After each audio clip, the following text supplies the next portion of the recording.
Good morning, dads in business. Happy Monday. It's a great week to start getting those wins. Looking at the second month of 2025, the Philadelphia Eagles nearly blew out the Chiefs last night, if you watched the game. And as per usual, whenever Philadelphia wins, their entire city goes out into the streets and crushes everything. Anyway, moving on, we're past the Super Bowl. This is one of the times. These are the times that we get into in our business, in our lives, in our what I call the hibernation cycle, where we sort of put our head down and really focus on things. And basically, the next thing is spring. So for the next couple of months, it's going to be cold. It's going to be snow. From weather pattern, it looks like we're going to get snow like every 4 or 5 days now. So get ready for that. Plow guys, nice job this year, because I know it sucked last year, but hey, let's go, right? I am on today and I really appreciate Dr. Vasanth. He told me what it was. I'm not going to try it. He's going to say it because I feel like I'm going to butcher it. Let me try. Hold on. Kainkaryam. Maybe. I don't know. I probably messed that up, but he amazingly took some time out to fill a spot that was left open. We were supposed to have Eric Schoenberg, but he has some conflicts this morning. But I appreciate him, making the effort, and we'll get him on at a later date. I'm going to call him Dr. Vasanth because I'm just not going to play with his last name. But Dr. Vasanth has an amazing story that when I started getting into it last night, it really resonated with me. And we'll talk about what that was a little later on. But it kind of affects everybody. It's the direction I want to see our country going into. It's the difference in the I would like to see a medical revolution in this country, because it's very difficult for everybody, all of us, to get the right health care, to see the right doctors. And I think that this is part of the solution. So we'll talk a little bit about that later. I just want to welcome Dr. Vasanth. Thank you so much, my friend. And I got you in the wrong one. Here we go. Let's see if that works. There we go. There it goes. Hey, welcome to the show, man. Good morning. Thanks for having me. So, what a life. So, born in India, moved to New Jersey, grew up in New Jersey, and from the looks of it, you went to college pretty early. So, we're going to start there. Yeah, I mean, I wouldn't say too early. I mean, I was 17 when I started college. So, that's pretty early. That is really early. I feel like you're one of those genius kids that were taking college classes like when you were a sophomore. I wouldn't go that far, but I think, we got lucky. So, I did take some AP classes and stuff. But started, I was in upstate New York for 8 years for undergrad and med school, and then moved to Connecticut in 2008. And so I've been here since. Awesome. Now, you started college, and I just want to talk a little bit. I'm going to let you speak on this, because when I read this, I was like, that's really young. You had a health scare at 17. You mind talking a little bit? Yeah. So, just kind of ordinary day, I'm shaving, and I'm like, what is this big lump in my neck that I hadn't noticed before one day? And so I, ended up going to the doctor. I was in, college, and then, came home for it. And I remember this because I think that there's certain things that happen in our lives that affect us later on. And I remember specifically asking my doctor at that point, do you think it's cancer, right? And she says no. And of course, that's what it turned out to be. And so it ended up being. So I totally get when she said no, because it's like at 17, somebody's getting, that's incredibly frightening. And it's very unusual, right? So the type of thyroid cancer I had, luckily it's not as bad as some of the other ones, but it's also, you don't typically expect it in a young, male, right? So statistically, I was in the smaller odds, right? And so that's kind of, how the whole thing happened. Ended up, going, getting surgeries done, had to have radioactive iodine. My whole thyroid got removed. I've had multiple surgeries since, but I think the coolest part, and I think that of all this, is that my thyroid cancer doctor and my surgeon when I was 17 are the same doctors I see today. And so to be able to have your doctor see you from freshman year of college, through your professional career, through your world of entrepreneurship, all the way through till today is pretty cool. It doesn't really happen very often. So it's kind of like having a family caretaker and a mentor, almost all wrapped into one. Yeah, I mean, and we talk about like, hey, how's your practice going? How's school going? Or whatever. So it was really neat. And then it was actually funny. Only recently I realized, and I didn't know until recently, where my friend, who's an endocrinologist, I just happened to tell him, and he was like, "Oh my God, your doctor's a celebrity." I was like, "What?" Wait, so what? apparently he's one of the most renowned thyroid cancer doctors in the entire world. What, And is he so, getting lucky? yeah, so for me, like I just know him as my doctor. And then afterwards, you realize in the community when you start talking about him, everyone in the endocrine and thyroid cancer world knows him. So it's a little fun thing I learned recently. I was like, oh, I got to take a picture with him next time. Definitely, for sure. You went to Cornell. That's not an easy school to get into. So tell me how that process went. It was my last application. So growing up in New Jersey, the typical IVs, right? They say don't apply to more than 2, fine. So it was going to be Princeton and Columbia. And so one of my family friends, she went to Cornell and she loved it. So last minute, I did a swap between Columbia and Cornell. So then I got in. I knew nothing about the school. I hadn't visited. I hadn't toured.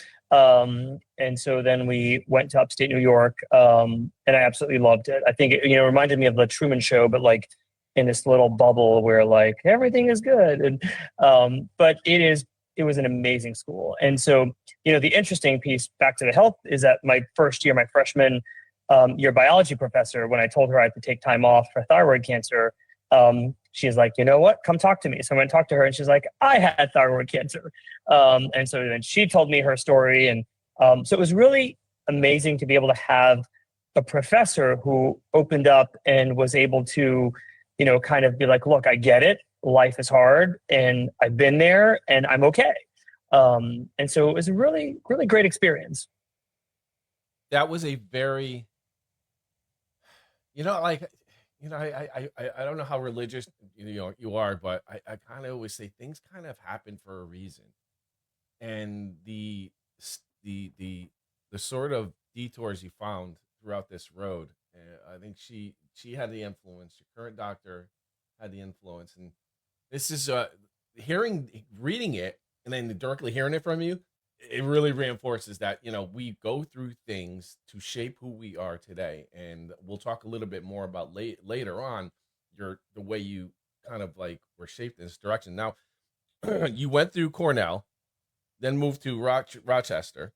Now, did you Rochester School of Medicine and Dentistry and biopsychosocial? I don't know what that is.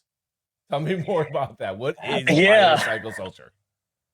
So the biopsychosocial model was invented at the University of Rochester, right? It's basically saying, how do you look at someone's health with all these lenses, right? Your biology, your psychology, and the social aspect, right? And so how do you take health and not just look at it as a disease process, but how it affects the way someone thinks and how it affects the way they work in society or behave in society, right? And so it's really kind of taking that whole thing. And so Rochester, so back to that biology professor, she was the one who wanted me to apply to Rochester, right? And so she was like, you need to apply there.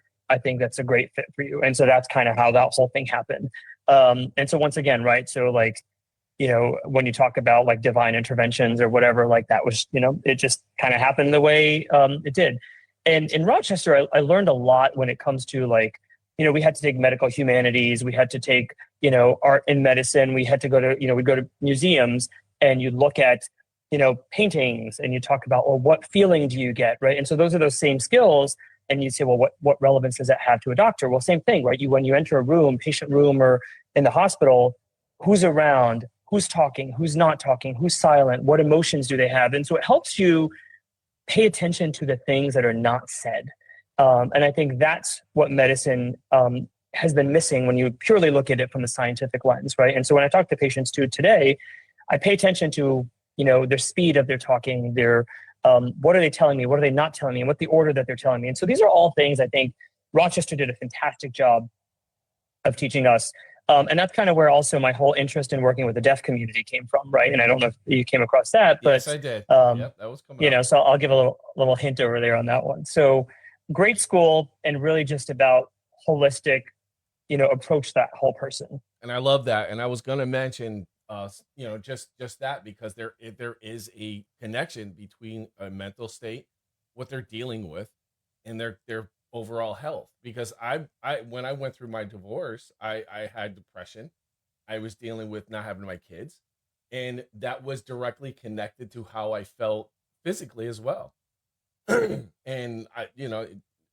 me being the research hound that I am, I looked it up and made that same kind of connection, that I had to kind of get out of my own head if I wanted to feel better. And am I in the same kind of thought process as you when it comes to mental state connection to physical? So there's a lot of information on sort of the mind body, mind gut, for example, right? So just kind of, and I tell my patients, perception is reality, right? So the way you perceive things, the way you think, that affects your physiology. And so part of this is when you begin to change that perception, then, you have the potential to alter physiology, right? So that's where, for example, take hypnosis, right? So hypnosis is a tool that really helps sort of look at the way you're thinking and sort of shifting some of that mindset. And that, there was a study a year ago that we talked about in a conference where, that was as good as medication for something like irritable bowel syndrome, right? For pain. So I think there's a lot of this mind-body connection that we just don't know about yet. But being open to it and understanding that there is that connection and how do we intervene with both is really important. So I'm going to move on, because you went to school again. You got the Master of Science in Informatics. Define health informatics. So the way I think about, so I'm a tech geek. I love technology. And I love, so I just wanted, at that point, it was really like technology was really getting big into medicine, right? And so there's a lot of people who don't know how to use it, or be able to speak the language of it, because, electronic medical records were all, now AI. So, it was really thinking about how do you use data and technology in medicine, and how do you basically understand things from, I had to take a course on networks, and you had to design networks and satellites and so it was a really, how does community, hold on. So not design satellites, on top of everything you've already gotten to have to learn in that area, you were doing that as well? Well, yes, because you got to learn the whole thing, right? I'm obviously, like, do I remember all the details? No, but I know enough about it so that when, like, a network person or a data person's talking to me, I understand how it works. We had to develop our own SQL codes, right? So we had to take these databases and access, had to develop our queries, and so I think what it did was it helped me speak the language, right? And so when I had people in the IT department and we were, working on electronic medical records, and I, in my practice, I work with a lot of startups and, tech startups, and piloting their software, alpha testing, beta testing. I'm able to give them feedback and ask them questions that are beyond what a typical doctor is able to ask. And I think that, to me, is very valuable, because I'm like, I want this output. And so why are we getting stuck here? And what are the different options that we have? So great. I bet you those tech guys must have loved you, because there's probably doctors that are in there, because it's hard to, the amount, so it's very, very difficult. And I've noticed this specifically with business owners, that their bandwidth is very limited. And they want to focus and leave room for the stuff that's important to them, but not have enough room for the techie stuff. So they hire the techie stuff. But you wanted to know more. You wanted to be able to speak tech with them. I enjoy it, right? And I think, and that's the thing, right? So I think, I wanted to be able to speak with them, but more importantly, I wanted to understand them. And I think what happens in healthcare, and this is where I can go on, is we have given up so much as physicians to other people, and we've given up control because we don't know what they're saying, right? And so it's, we don't know this, we're going to give this up to the business people, they're going to handle this. We don't know this, we're going to give this up to the tech people. And at the end of the day, what happens? You're at the mercy of all the other people, right? And so I think the way I look at it as a doctor, when you empower yourself with that language and the knowledge, you become a lot more, they're less likely to, pull a fast one over you, because you're like, wait a minute, hold on, I know what's happening here. Let's pause and let me ask the questions that no one else seems to be asking. So thus the technology degree. I love that, and I'm right. I love that. Yeah, me and you are probably going to have some more conversations about tech stuff, because because you were asking earlier about my setup, and I think that there's going to be some little collabs there, I think, later on. So now this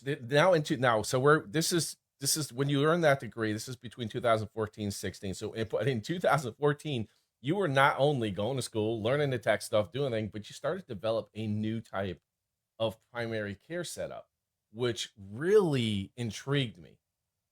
Tell me more about like what encouraged you to do that, and why you wanted to go in that direction, as opposed, because you went against the grain. This is something different that I've never seen before.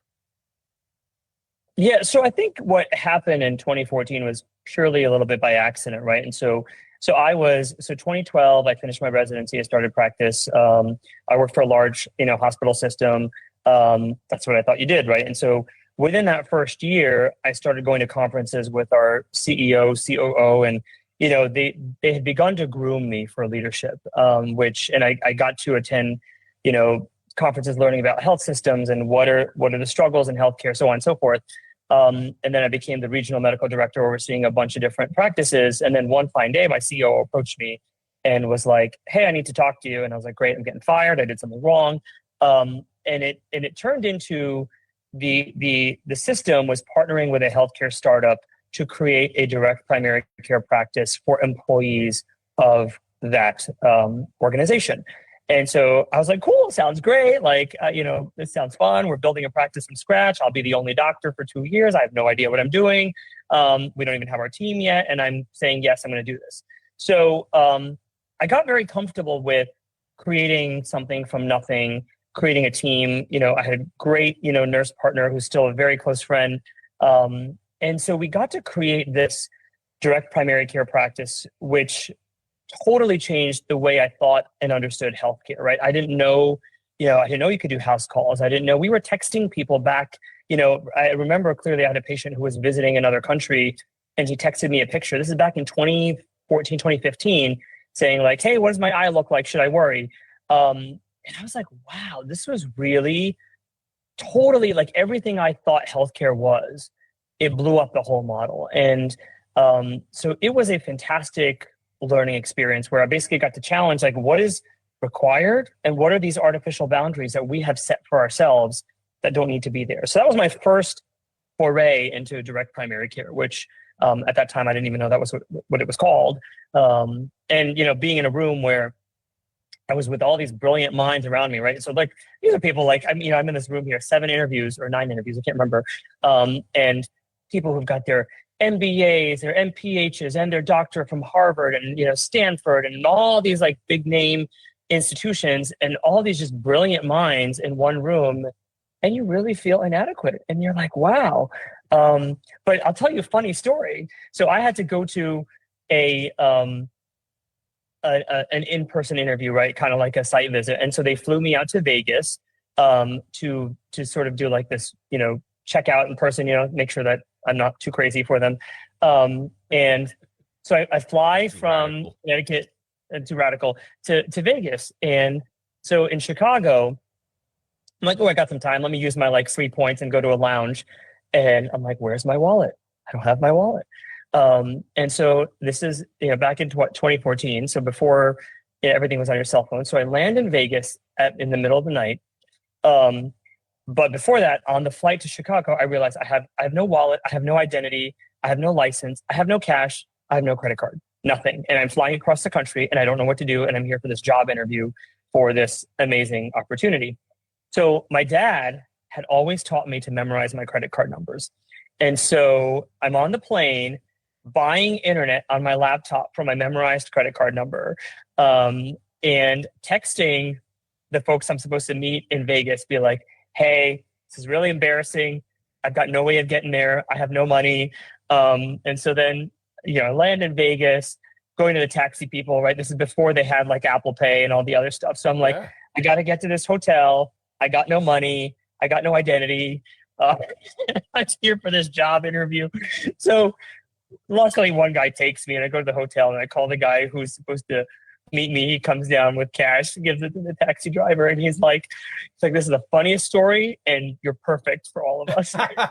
Yay, let's go. Hey, shout out to your dad though for getting you on board with that and having you memorize your credit. I thought that was a really, I didn't think I'm going to tell my kids to do that. Because I mean you type it enough, you may as well memorize it while you're at it. But you're right though. This is like, when you said that, I was like, oh well, no, he can't use his cell phone. This is way before that. There's no Apple Pay wallet or any of that stuff, dude. My only option was fly back to Bradley, or keep going and hope for the best. I like that you kept going and hope. It really speaks to who you are. What I see in my notes to your character. Let's keep going, forge ahead, because it worked out. As a matter of fact, it worked out for the best for you. 2019. Now we're gonna move up here. This is when you actually decided to start your primary care, right? Am I right? Or in this is Yep. So humble beginnings, small office, that kind of thing. Yeah, I think where I came from. So just to sort of go back one step further. So before that, after I was in the startup world, I became the chief medical officer of a large community health center, and so it was sort of like 14 sites, and I had 8 directors and 40 docs and dentists and all this stuff reporting to me. And I got to learn system practice and also like compliance and legal stuff and all that. And so, but I found myself blocking my own ideas, right? So I came to a point like, ooh, like I want to do this, but Joint Commission doesn't like this, and NCQA doesn't like this, and this regulatory body doesn't like this. And so I decided in 2019, I talked to my wife one day after I came home, and I was like, I'm going to quit my job. And she was extremely supportive. And she's like, okay, what are you going to do? And I said, I loved everything that I did in 2014. I want to create my own practice. And so basically went from, right below the CEO.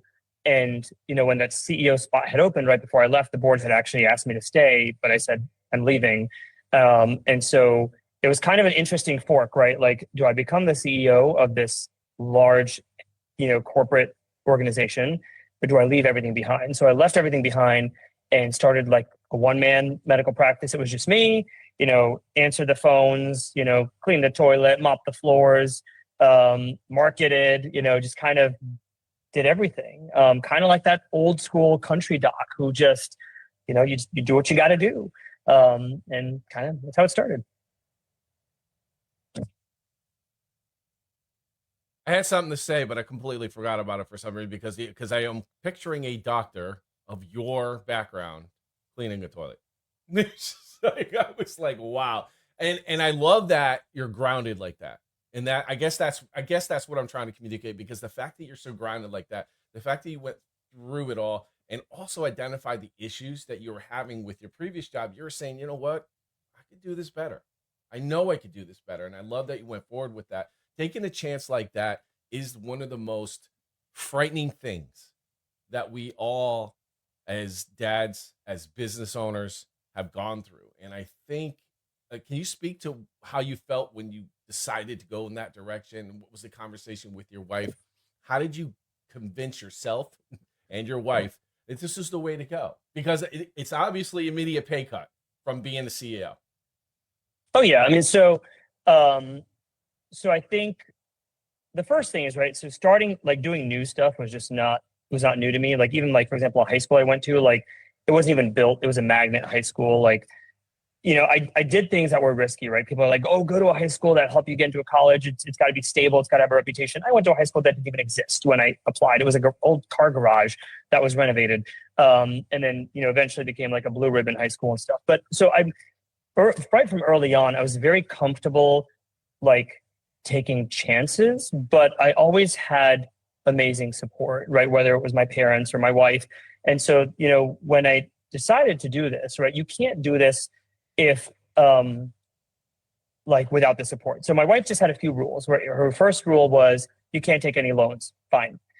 Second rule was, even if you're not contributing to the family, you can't take money from the family. And so those are kind of, and then the third, obviously she was super supportive. So I worked multiple jobs. I did, all right, so how am I going to fund my practice? I read these articles on, hey, how do you start a medical practice with only $3,000? And you talk to people, and, my office was actually 2 rooms from a psychic, right? And so who would have thought, like, here I am, like a Western trained doctor, like renting a room from a psychic. But it just felt right. And I think there's a lot that I've learned is, follow your intuition, right? Sometimes it doesn't make sense. Like the business side may argue against it, saying it's not logical, the ROI isn't there.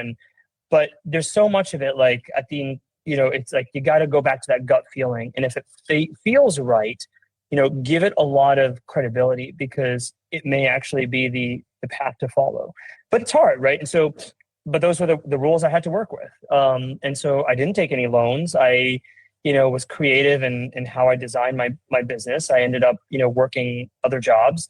Some of them I still do today because I enjoy them. I still, like, one of them was at the VA. So I still moonlight at the VA. And I think it feels good to give back to people who've served the country. And so, so even now, like, I'll pick up a couple of shifts every month and do a 24-hour or a 16-hour overnight at the VA psych hospital. And so you just kind of, you make it up as you go along, right? And that's the piece where, anyone who's joined our practice, I tell them, if you need everything like laid out, organized, like, this is not the place for you. Like, if you want to be here, we're going to be changing things day to day, hour to hour sometimes. And yes, that's frustrating, but you got to be able to, that's who we are. That's how you innovate. You build the plane while you're flying. Well, let's actually not talk about planes anymore, because that's been some tough parts in the news the past few weeks. Oh, okay. Yeah. That was horrible. I want to sidebar a little bit. Considering that you work for the VA, and it seemed like now, because I didn't know that, for quite a while, if you were to pick a story out of all of the patients you've seen, what was the most touching, the funniest, and the most serious moments? In general with veterans, especially, because I think this needs to be communicated more, because I don't think that we do enough for our veterans, in my opinion. I don't know if we actually do or not. A lot of people have some controversy, but I feel like we don't do enough. And it sounds to me like you sort of are still doing this not for the money, but more for the fulfillment and serving what you believe, should be, kind of treatment we should give to our veterans. And to be honest,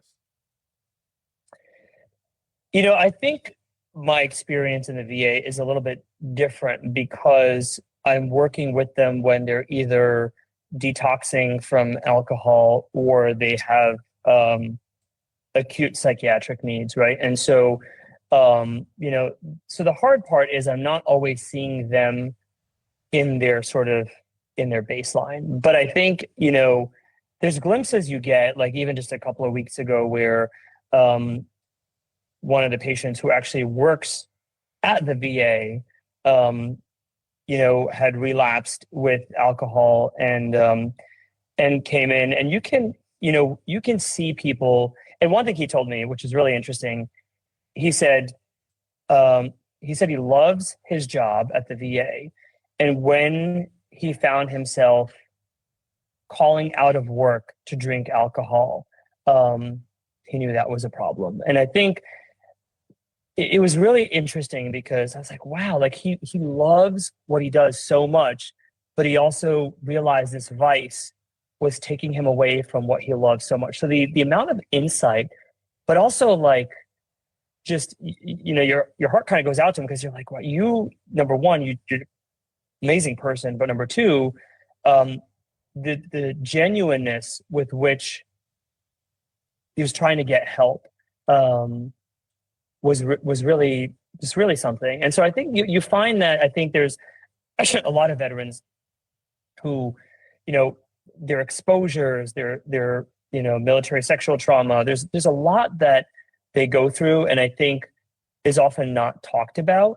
And unfortunately, particularly when we're seeing them in sort of the psych component, we see all of that. And you gain an appreciation for that period of their life that they pretty much have no control over because they've given the entire control over to the government, right? They own you at that point. And you begin to see this happen to you then, and this is why this happened afterwards, or this is you see that how it shaped their mind or how it shaped sort of their narrative after that. So, but that story I think was very recent, and I found it very very touching. Speaking of touching, you get very attached to your patients, I've noticed. And recently, I saw on Instagram that you recorded, and you were very open and very vulnerable with your emotions. And there are doctors out there who are very sterile. You are not one of those. So why? I want to say why because I understand why, but if you could talk a little bit about what, like, how you get to know your patients and get to the point where you're kind of emotionally attached. I think some of that is probably just personality, right? I think some of us are just, we're just more emotional, right? And it's just kind of the way we're made up. And I've always been that way.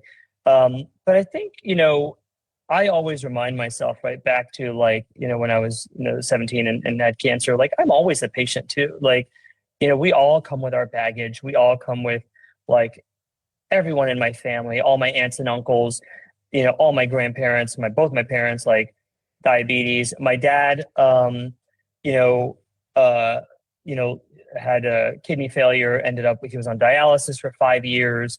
Before he unexpectedly passed away after he slipped down a bunch of stairs, and I was holding him, before he died. And so I think we're all human, right? We go through life. The only difference between people is like, it doesn't matter what degree you have or what credentials, it's just what kind of person are you, right? And it goes back to the legacy, conversation we had at the Dads in Business is, what is that legacy, right? And so the way, when you begin to carry people's stories forward, like that's their legacy. And so, when my patient passed away recently, like it was hard, like, and it was, and I've known this person since 2012, right? Because ultimately, like I was the one who diagnosed her with the initial problem that ultimately led to her death or the complications. And you're never ready for it. And I think people might think doctors are sterile. I think I think you go into medicine with this desire to make this difference in the world, and all that you go with this lens. And then you have some administrator telling you, oh, you spent too long with that patient. You didn't generate enough revenue. We need you to refer here and not refer there. You Screw need to those see people. but you become someone different, because you are now the patient who is supposed to be the person you're advocating for suddenly becomes, in a way, your adversary because, oh, it's because this person took this long that I didn't meet my quota, right? And it begins to sort of shape some of your thinking. So then you begin to say, all right, how can I get out of this conversation quickly? Oh, let me cut them off here. Let me pause there, right? And so because the people above you are telling you that you're not good enough, right? So the physicians in medicine are always being subject to this "you are not good enough" situation, right? And so you're either not good enough because you're not making enough money. You're not good enough because your patient satisfaction scores are not there. You're not good enough because you're not taking care of as many people. And then your patients get upset because you're not good enough, because you're not there when they need you because your employer wants you to have 3,000 patients under your belt. So it's hard. And I think, I've just learned, like, just be human, be kind, treat the person in front of you as if they were your family. And I'll tell my patients every so often when they're like, what would you do? I will say, if you were my family or if you were me, this is what I would do. And that's where I find that I get that gut check with, what am I telling this person to do? I love that you said that because I have more empathy now for my primary care because I always found him to be very sterile, and he's just and And I kind of realized, because I'm in the UConn system, so I kind of realized he had somebody on his case, but you've explained it so much more, and I think that this might help. And this is why I like your direct primary care setup. And now I'm going to give you a little time here to plug all that, because I think it's amazing. Not because I want to try to sell your business. I just thought the membership stuff that I read was pretty interesting, but I don't fully understand how something like that works. Can you tell me more? Yeah, I tell people, the way I tell people is think of the old school country doc who was independent, who didn't have to answer to anyone but their patient.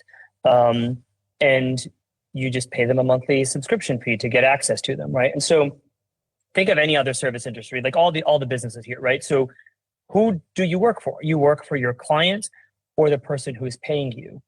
Yet in healthcare, the person who's paying you is really not your patient, right? They might be paying you a copay, which is a fraction, but whoever's really paying you is the insurance company, or who's paying you is your employer. So your loyalty goes to the person who is funding your livelihood, which really isn't the patient.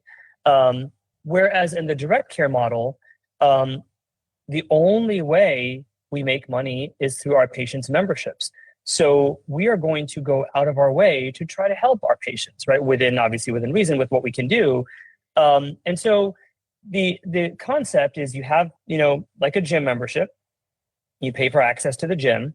It doesn't matter whether you go on the elliptical for 5 minutes or you lift weights for 10 minutes. You don't pay extra for those things because that's part of your gym membership.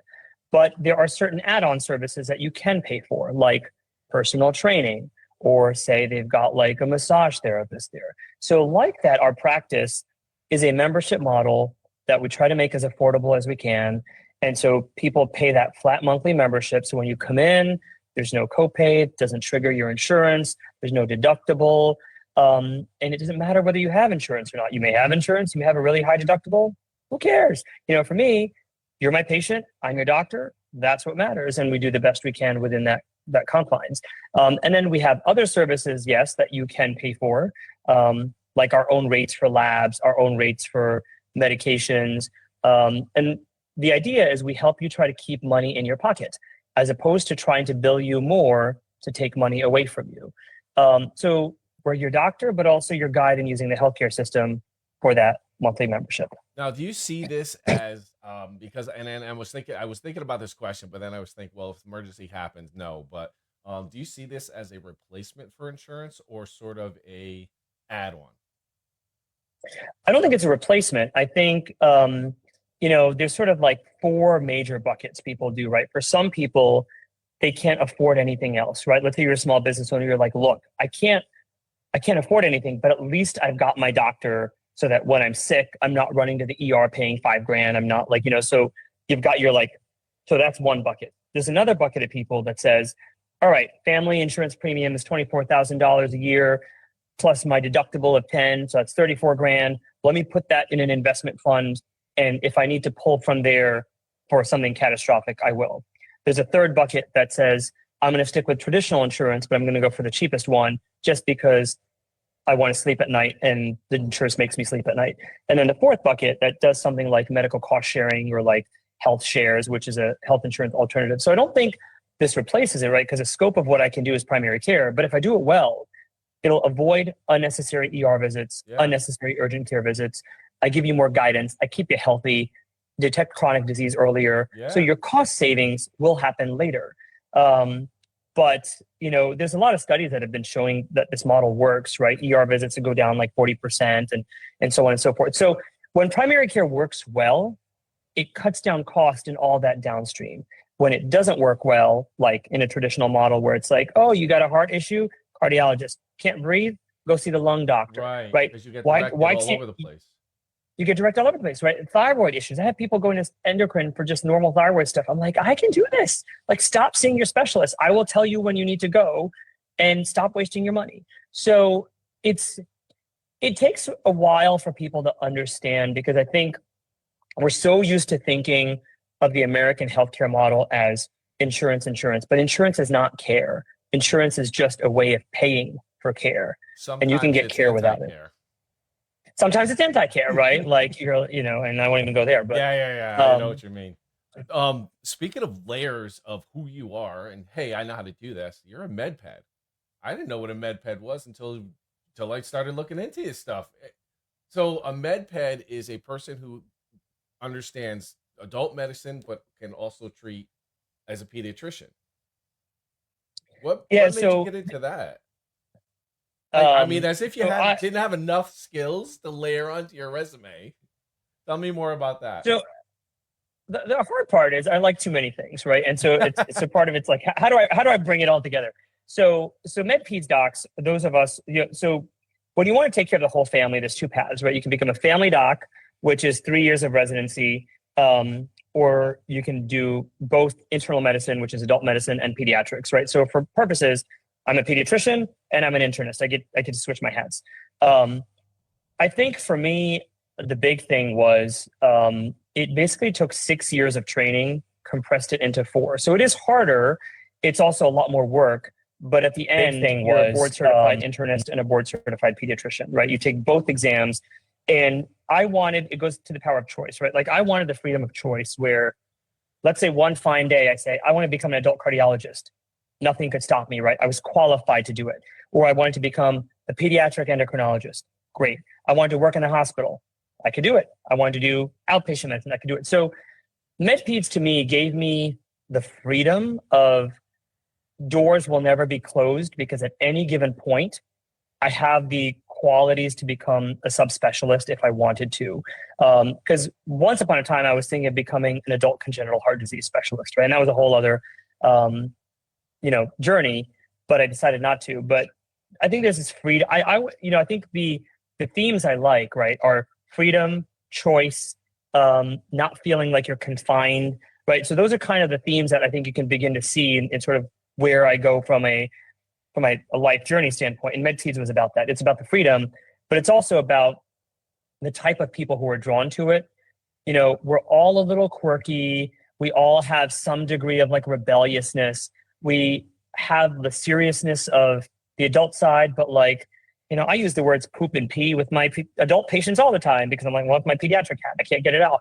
So there's a level of playfulness that we bring. And I think it's that blend. And I think for me, it's always been, how do I hold two different things that don't make sense and put them together and make sense?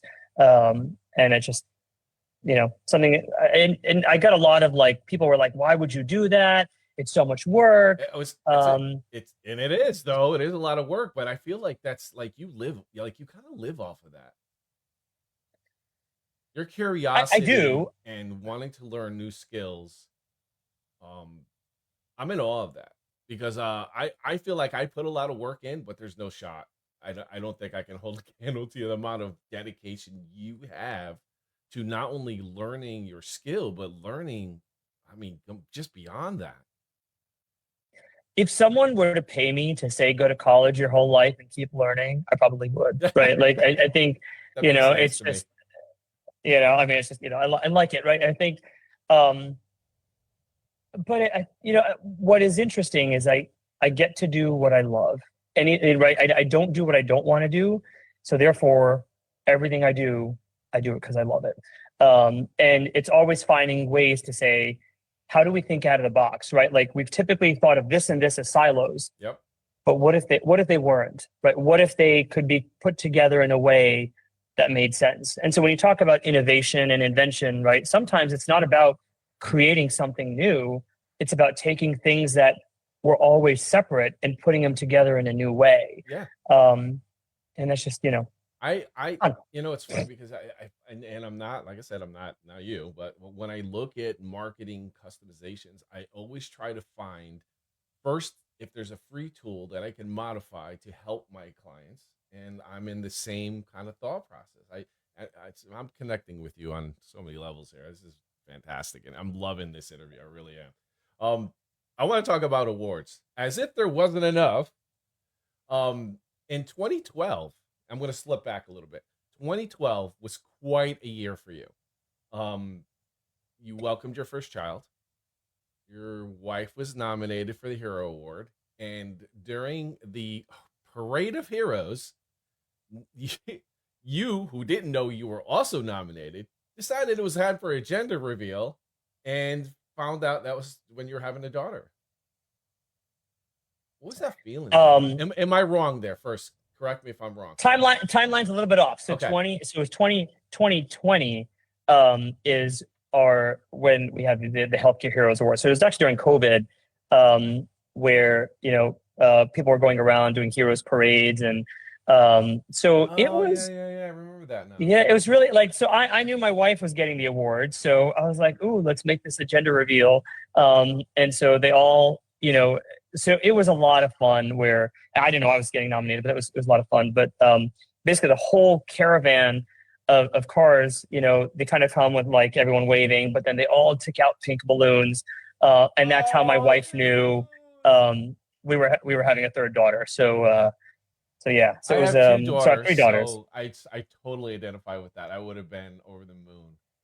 So I apologize for the timeline. It's just what I found online. But so wait, so your first daughter then was 2012. 2012. Yeah, Yep. April 2012. Okay, so then it looks like my AI research assistant messed that up. I'll have a conversation with him a little later. That's funny. So now I want to switch gears. You are doing all these incredible things, amazing things. Has to take up a lot of your time. How did you balance all that while still being present with your kids? Because lately, we all in the group, we have been talking about being present. The Growth Academy spoke to being present. How did you balance all that and still be present? It's really hard, right? And I think that's where that's where I think there's a lot of like soul searching and stuff that you have to do to figure out, like, how am I going to do all this, and how am I going to role model for my children? A couple of things that I've learned. Number one, give your kids permission to call you out. My middle one is fantastic. She's like, put your phone down. You're not listening to me. And I'm like, cool. Like, all right, you're calling me out. Right. And I think is to sort of, give them that chance to say, all right, I'm human too. Like, I'm getting sucked into all these different things. But I need you to understand that it's okay for you to say, I need attention now from you. So you need to stop what you're doing. And so I think that has been great. Number two, I involve them in so many parts of my business, right? And so my oldest one, like, her dream now is to be my like reception in the summer and whatever. And so so they come to all the marketing events. They're giving out brochures. I mean, who wants to say no to like an 8-year-old who wants to give you a brochure and saying, hey, you want us to help save you money on your healthcare? Of course, you're not going to say no. But like, so they've gotten comfortable with that. They make signs for like, come see 4 Elements, right? It's all like kid made, but they want to hang it out there. So you give them permission to be a part of it. So it inspires them, right? My oldest one, she's like, I want to own my own business and yada, yada. So, and then I think lastly, it's a lot of help, right? We, our 3 of the grandparents live with us most of the year. And so we've begun to accept that there's going to be times where we're not going to be able to be there with our children. But the next best thing is to have the people who were there for us, be there for them, right? And I think there's something really magical about kids growing up with their grandparents. They get things, there's a lot of leniency, there's a lot of wisdom, but there's also this element of like, hey, my parents are not the final authority. There's someone above them. And the sense of my parents are human too. They're not just these like divine people who I have to listen to. Like, they've got to answer to someone as well. So that's kind of what the way we've decided. I think it's also understanding there's a phase of life sometimes where you're not going to be as balanced. I will say my life is imbalanced at the moment, right? I'm spending a lot of time professionally. But I say, how do I do it in a way that involves everyone? And, if my daughter's studying, maybe I'll sit next to her while she's studying and I'll be working in her bedroom. And so you find things to do that bring you together. And then we travel. So traveling is our escape, right? When we say all bets are off, we're just going to go make life experiences. And I love again, another level of connection, because my daughter will, in fact, be like, yeah, I don't know why my mic's low. Everything's supposed to be high here. I'm getting comments on my mic is too low. But anyway, getting back, but I connect directly with the thought process of the allowing your kids to be like, hey, like you said, put the phone down. And my daughter is a very much of a person that would definitely say something like that, and I would put it down. The first 2 times she said it to me, then my new reaction is if they say daddy, my phone goes off and goes in my pocket immediately. Whatever the heck I'm doing, I could put it down for a few minutes to hear whatever it is that they want to say, and I find it interesting. And I don't know why this mic is so low, but it is really low. So Tommy, thank you for that. I appreciate that. There seems to be nothing I could do at the moment, so I'm just going to continue on. So fast forward to discovering the Dads in Business group. How did you discover it? And second, what was your initial view, and what is your view now? So it's probably Danny. Danny seems to be the connector of many people. So I think it was Danny who added me to the group or invited me to the group. And I've been watching for a while, and I've actually gotten a lot of help. Like, so for example, like even, in this new space that we're building out, the guy who doing our traffic engineering work, he came through Dads in Business. There's a lot of help I've gotten from the group, and support from it. So it's been really cool. I think initially this is actually my first event that I attended, and I found it a lot different than I expected. Right, I expected a lot more. I don't think I know what I expected, but I didn't expect it to be as open and vulnerable as it turned out. Right, people, struggling with things, talking about struggles, like sharing their journeys with everyone else.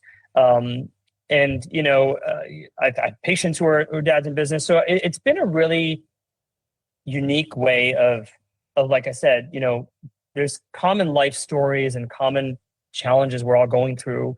Why not have a group where you can put it out there, not be judged, and people share very openly, like, hey, here's what I got going on, and here's how I'm working through it. And that to me was a lot more surprising than I expected.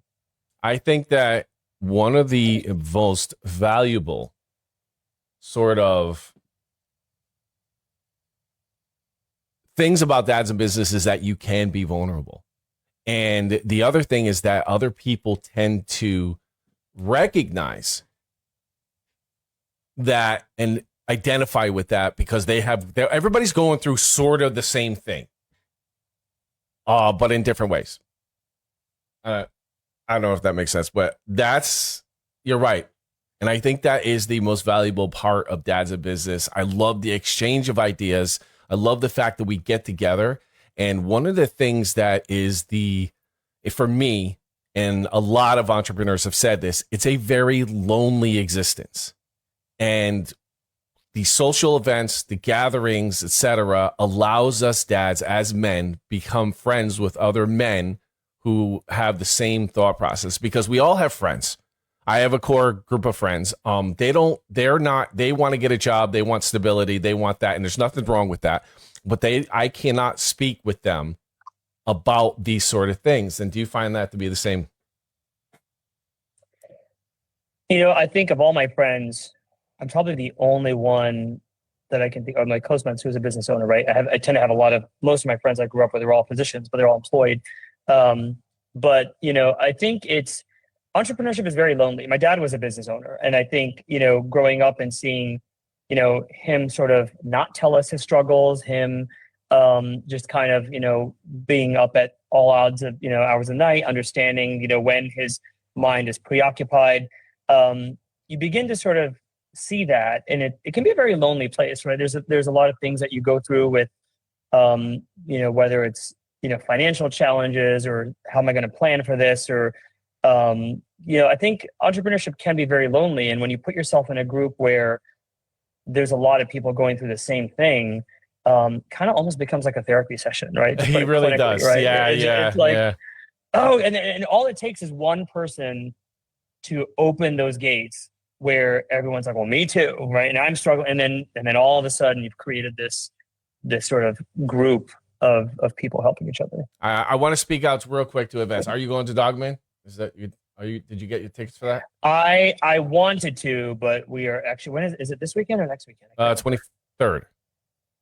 23rd. Yeah, so a couple of weekends. Yeah. All right. I want just a reminder that the dads, Dogman is coming up. If Bennett's traveling today, but I am under the impression he's going to try to move from a 40-seat theater to a 60-seat theater and open up the tickets. And a big shout out to all the sponsors and dads who threw money in. Check out that post. DM Bennett. He does an amazing job at getting us physically together, because we're all together, but we're physically together when Bennett puts the work in, and he really takes time out of his life and puts a lot of effort in. Bennett, man, my man, thank you for that, because the poker games were awesome. I told my kids that we were renting a theater, and they were just like, oh, what? That's so cool. So shout out to Bennett for that. So we are at the end. We're at the top of the hour. I like to give you some time to speak on your business, and go ahead and do your little. Sorry, that was disrespectful. I'm sorry. Do your sales pitch. I meant to say. I said do your little. That was so disrespectful. I'm so sorry for that. But tell me, like, what do you want to communicate about your business, and in how can dads get connected with you to talk about their healthcare? I think a couple of things before I sort of talk about this. I'm also involved in a men's health startup company, right? And it's looking at how do you sort of give better access to men's healthcare across the country. So I think for me, I think there's a lot of importance of, like, women have their OBGYN. Guys usually don't see a primary care doctor. And only when things are so advanced do they end up seeing a urologist. So there's this gap where we don't have good access to care, and you don't think you need care till you're 45 or 50. And then all of a sudden you're like, great, I'm feeling all these things that I didn't feel before. What's going on? So, for me, it's really about how do you help, all people, right? So dads, moms, grandparents, in getting better access to care with a doctor who really gets to know them. And I think it's really that relationship-based care that I enjoy. So, I mean, I know I've already shared a bunch about my practice. I think the other thing I want to say is this model is not just for individuals. It's also for business owners, because there's a lot of business owners who, let's say you have a team of like 5 or 6 or whatever, and you can't afford to give them really, fancy benefits or whatever, but it's a great way to help give them access to a doctor, right? And so a lot of business owners, we work with farms, we work with law firms, we're working with some Fortune 500 companies where they're paying for the membership for their employee, so that as a business owner, you've guaranteed access that your employee can get the help that they need when they're sick. And that they're staying healthy so that, they can do what they need to do in life. They can come to work on, all those things so there's a lot of advantages, I think, both at the individual level and the business owner level. And, at the end of the day, I tell people, like, look, this is what I do. I do it because I believe in it. I'm not here to try to convince anyone that my practice is for them, because it may not be. There's a whole bunch of other models. But if you think there's synergy, then reach out. We can talk. But worst case scenario, you walk away learning that, number one, what you think healthcare is about might not be true. And then number two, there's different ways of getting care that you may not have been aware of. I am so happy that you're taking this approach and offering a different route to healthcare. Not only that, but men are pretty kind of held back when it comes to that stuff. Men should really be paying more attention to health, myself included. When I am diabetic, and I went trying to work on exercise, et cetera, and staying away from metformin. I think subscriptions are something that I just don't agree with. And I think that there's ways to do that. And I love the fact that you're offering this specifically to attract men, but also I think that the option for small businesses to offer this will attract better employees, for example, give them better health. And I think, in my opinion, and I don't know enough about this, I feel like your subscription would save money for the insurance companies in the long run, because they can Absolutely. Yeah, and then that's where I'm at. And then those companies that are large, that have basically like a self-insure system, this is probably an amazing ROI for them. And I think that's why, like, you've got companies like Boeing and Amazon, and you've got like a whole bunch of companies doing this already, because they've learned that, number one, employees are happier. Number two, claims go down because we're not submitting claims to the insurance company. We're trying to handle as much as we can before, and we're helping them save costs by navigating them to the right resources. So I think from a large business owner standpoint, or large businesses, there's a huge cost savings benefit. For the small businesses, it's really about caring for your employees. And number one, it's the value you give them, because no matter what benefit you give them, they probably have like deductibles of $7 or $8 grand, which if you're not going to meet it, you're not going to go get the care, because you're like, why am I going to pay $300 to go to an urgent care? Right. You're just not going to go. Sometimes you question why the insurance is there in the first place. I'm like, bro. Well, there you go. Yeah, perfect. So the value is different for different people. Dr. Vasanth, thank you so much for doing this last minute interview and jumping in with me. You have no idea how much that I was going to go it alone today, and I was wondering what I was going to talk about. Thank you again so much for taking the time. Everybody, Dr. Vasanth, reach out to him if you own your business. Inquire about 4 Elements, which is an amazing. I love the different direction it's going into, and I think that we should all look at our own health in a sort of different lens. And I think Dr. Vasanth's going to help you with that. Thanks again, sir. Awesome. Thanks for having me. Oops.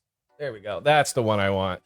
Gentlemen, that is the show for Monday. Thank you so much for watching later. Tomley, thank you so much for letting me know about my mic. I had no idea it was so bad, but it is, I guess. I don't know what it is, but it's like every day or every stream, it's at a different level. And I always check it before, but it's still a different level. Anyway, again, check out the Dogman movie theater rental. We're probably going to have something in March. Bennett's going to pay attention to his post. If you want to get involved, get social, physically meet people and other business owners in person, Bennett is the guy to follow. So friend him, like his posts, so the Facebook algorithm pushes that information to you. I want to thank Dr. Vasanth. I'm not going to try his last name. Just not going to.